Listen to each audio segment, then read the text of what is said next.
بسم اللہ الرحمن الرحیم صلی اللہ علی محمد صلی اللہ علیہ وسلم۔ رمضان المبارک کے مقدس مہینے کے بعد جو عاشقان مصطفیٰ صلی اللہ علیہ وسلم ہیں اپنے عبادت کے سلسلے کو کم نہیں ہونے دیتے بلکہ تسلسل جاری رکھے ہوئے ہوتے ہیں۔ ان میں بالخصوص رمضان کے بعد 6 روزے ہیں، اور 6 روزے شوال المکرم کے بارے میں نبی مکرم صلی اللہ تعالی علیہ وسلم نے ارشاد فرمایا، جس بندہ خدا نے 6 روزے رکھے اللہ تبارک و تعالیٰ اس کو پورا سال روزہ رکھنے کا ثواب عطا فرماتا ہے۔ اصل میں یہ نفل روزے ہوتے ہیں، اس کا طریقہ کار یہ ہوتا ہے کہ یہ تسلسل کے ساتھ 6 روزے بھی رکھے جا سکتے ہیں، لیکن بہتر یہ ہے کہ تھوڑا سا وقفہ ہو، یعنی ایک روزہ رکھا جائے پھر 2-4 دن کا وقفہ ہو۔ اور اس سے بھی بہترین طریقہ یہ ہے کہ ایک مہینے میں 4 پیر آتے ہیں، ہر پیر کو روزہ رکھا جائے اس نیت کے ساتھ کہ نبی اکرم صلی اللہ تعالی علیہ وسلم کی سنت بھی ہے پیر کو روزہ رکھنا،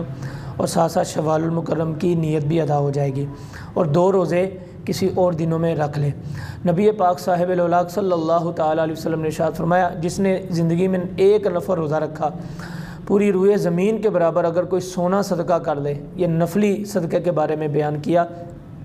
ایک نفل روزہ کا جو ثواب ہے پوری روئے زمین کے برابر اگر کوئی سونا صدقہ کرے گا پھر بھی اس کے ثواب تک نہیں پہنچ سکتا۔ اللہ تبارک و تعالیٰ کو یہ روزے کی عبادت اتنی زیادہ پسند ہے۔ اور دوسری جگہ ارشاد فرمایا کہ ایک کوا پیدا ہوتا ہے، پیدا ہونے کے بعد وہ اڑنا شروع کرتا ہے، اڑتے اڑتے جب وہ بوڑھا ہو جاتا ہے،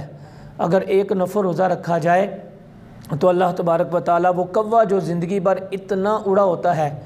جتنی مسافت کے برابر، اللہ اس قدر اس بندہ خدا کو جہنم سے دور فرما دے گا۔ یہ ایک نفل روزے کے بارے میں ارشاد فرمایا،